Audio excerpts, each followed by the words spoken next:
Hello. This presentation is an overview of social work as a profession.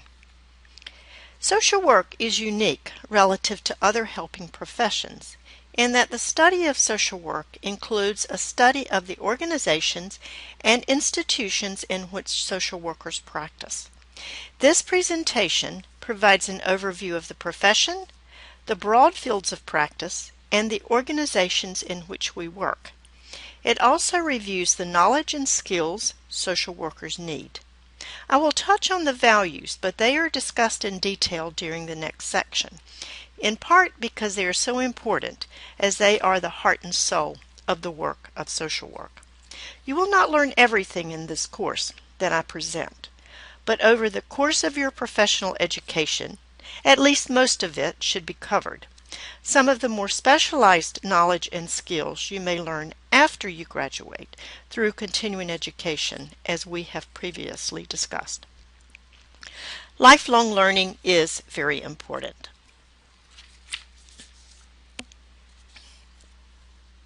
So let's start with the case. I do this because it is a good place to start when we think of the values, knowledge, and skills we need for helping. And it should be all about helping the client have good outcomes. In order to have good outcomes, we need to know what inputs or interventions provide the desired outcomes. So what do clients need and want from a social worker? Susan is a child of 6 who has spent 2 years of her life, including the first 3 months, in various foster homes due to the difficulties her mother, Frances, has had in coping as a parent. The difficulties were due to Frances's mental health problems and her ambivalent feelings toward her daughter, Susan, who was the child of a rape. Susan has most recently been in foster care for 4 months, and Frances has come to the decision that she cannot care for Susan and that she wants to release her for adoption. The social worker that will follow through on this request is called Joanna. What will Susan and Frances possibly need and or want from Joanna? As we go through the rest of the material in this section, think about this case and how some of the qualities, tools, including skills, and knowledge you think Joanna will need to respond to the wants and needs of Frances and Susan.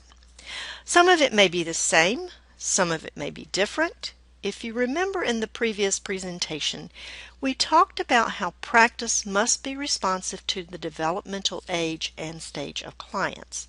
Susan is a young child, and Frances is an adult with mental health issues. So they're going to need some of the same things and some different things. So let's talk about the qualities of a good social worker. There are 3 primary sets of competencies that guide the curriculum and will guide your field practice requirement. These are values, knowledge, and skills.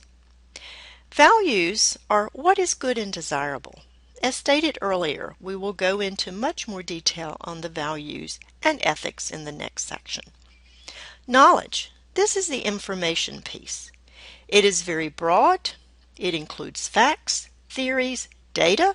This could be lab reports or evaluations, such as psychological reports, and research findings, which provide the evidence that informs our knowledge base. It also includes laws, policies, and procedures. For Frances and Susan, knowing adoption laws and policies are going to be critical to helping them. They are most likely going to look to Joanna for that knowledge. Skills. This is the ability to do something.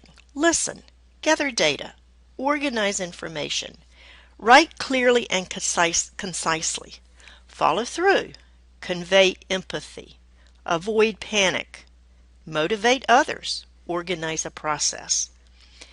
These include a full range of skills including behavioral, such as writing, emotional, such as avoiding panic, and thinking, such as organizing data. So the qualities include a broad range of factors and dimensions.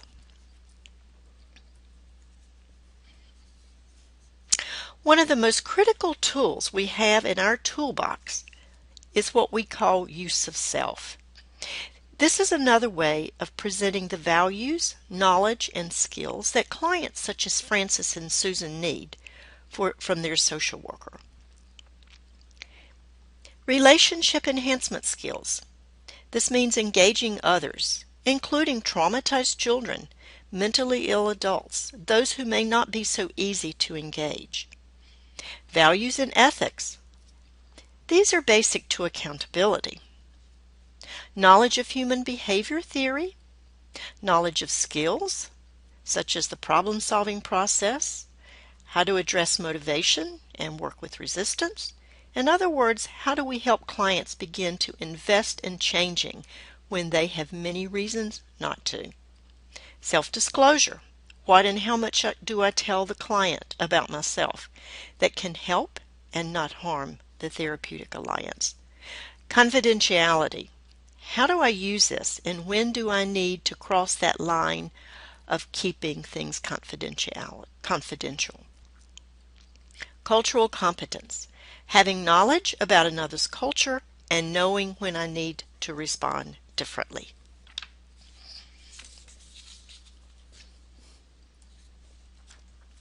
So let's talk about the characteristics of the professional relationship versus a friend. The professional relationship requires the conscious use of self, which we have just discussed. The professional relationship also has specific characteristics that are different from a friend, and these include: there's a specific purpose for the relationship, it is time-bound, there is an endpoint, it is client-centered, it is not mutually productive, it is basically focused on helping the client.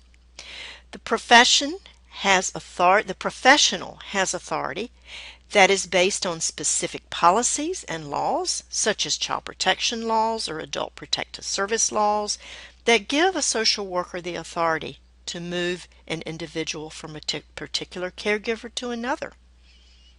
And professionals have certain external controls on their behavior and can be sanctioned if they do not follow required procedures and protocols, such as the right to information and confidential treatment.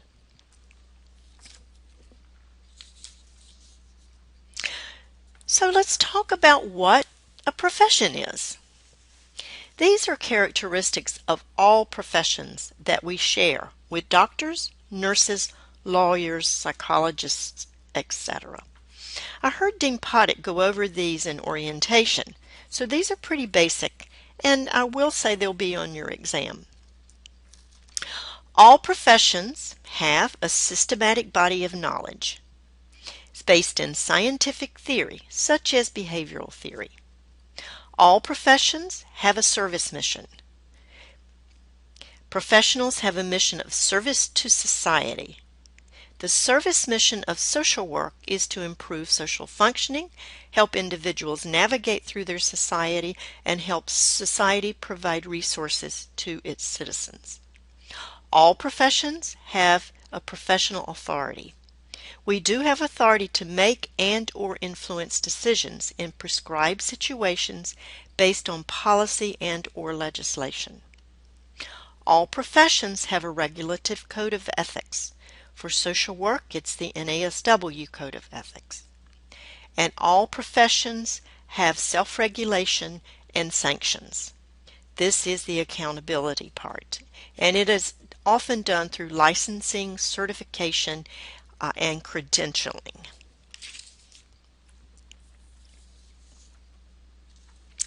McMahon's holistic conceptualization of social work provides a summary of the specific components of the profession in kind of a schematic presentation. This schematic is in the handout that you will find in Doc Sharing as well as in this section. So it includes the purpose, sanctions, values, knowledge and theory, skills such as relationship skills, problem solving, and political skills. I don't want to spend too much time on this, but this is an important overview of the profession, and this is from the handout. This pretty much provides the outline for Social Work Practice 1, which is social work with individuals, families, and small groups, and Social Work Practice 2, which focuses more on macro practice, practice with communities, organizations, and societies. Here are some examples of the knowledge base of social work. We have development across the life cycle, which is usually studied in your human behavior and social environment course, but also in other courses. So that's information related to biological processes, psychosexual, psychosocial, cognitive, and moral processes. Then we have our theories. These are more psychological and skill-based theories such as socialization theory, role theory, humanistic theory, cognitive behavioral theory, communication theory, etc. Many of these we'll be going over in this course. And then there's the knowledge base that is most related to macro-mezzo social work practice, such as organizational theory, political science, legislative processes, social policy, anthropology, including your broader social welfare systems. And then these are the skills that you'll be learning throughout your social work education and practicing in your field placement, as well as some of the application discussions and in your written assignments. So you have relationship skills such as engaging, listening and responding, feeling, sensing, paraphrasing, clarifying, information giving, referring. And then you have the problem-solving skills, which include problem identification, data collecting, assessing, goal setting, planning, task defining, implementing, evaluating, and terminating. And these you will see are covered in this particular course. And then the more macro skills include political skills, such as advocating, taking legal action, providing evidence, bargaining, organizing, publicizing, and demonstrating. And then let's not forget your professional skills, which are critical across all different settings: recording, research, time management, and teamwork. So let's talk about practice theory. How can theory help me in working with my clients and within the organization? There's always a tension around theory. Sometimes in the course evaluations, not just mine, but some, not all, students say, I wanted to discuss my cases. I thought this class was about going over my field cases or learning what I need to do with clients. Field supervisors have pointed out that sometimes students have difficulty understanding the theory they're using or how to apply the theory that they know. So let's go over the specific characteristics of practice theory. Practice theory explains and interprets professional behavior and guides our actions. It also describes what models are most effective for which populations, such as our case that we presented. What models are going to be most helpful in understanding the adoption processes? Practice theories change over time. For example, we're learning much more about the impact of biology on behavior from neuroscience. The theory we use defines our assessment and intervention. If I define the problem as psychological, then my intervention will be psychological. If I think it is because of discrimination, then I address the problem from a systemic perspective. Also, good practice is based on strengths-based, collaborative, and empowering theories. So, the theory we use has important implications for interventions and outcomes. Therefore, conscious use of theory is a critical part of the conscious use of self. There is a science and an